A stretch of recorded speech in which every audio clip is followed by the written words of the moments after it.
வந்துட்டு நீ என்ன இருந்தாலும் அடிச்சுக்க கூடாது அப்படின்னு வந்து பார்த்தீங்கன்னா ஒரு வசனம் பேசுகிறாப்புல. வசனம் பேசிட்டு அப்புறம் என்ன சொல்கிறாப்புல, அது மட்டும் இல்லை, ஒரு ஃப்ளவரை வந்துட்டு நீ தொட்டிருக்க முடியாது, அதுவும் ஒரு பொண்ணு பக்கத்தில் நிற்கக்குள்ள அப்படின்னு சொல்லிட்டு வந்து பார்த்தீங்கன்னா நம்ம ஹீரோவையும் சேர்த்து கலாய்க்கிறான்.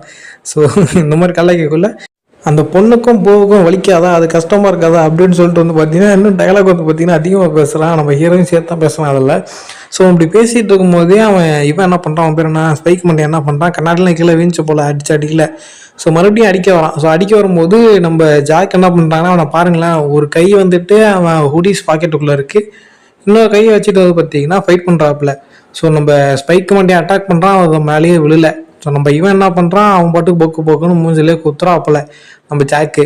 இவங்க 2 பேர்த்துக்கு இந்த மாதிரி இன்டென்ஸான ஒரு ஃபைட் போயிட்டு இருக்கு. இன்டென்ஸ் கூட சொல்ல முடியாது. நம்ம ஜாக் வந்துட்டு பார்த்தீங்கன்னா ஸ்பைக் பண்ணிட்டேன்னா அசால்ட்டாக போட்டு வெளுத்து வாங்கிட்டு இருக்கான். அவனும் அச்சோ அப்படி இப்படின்னு வந்து பார்த்தீங்கன்னா கத்திக்கிட்டு இருக்காப்புல.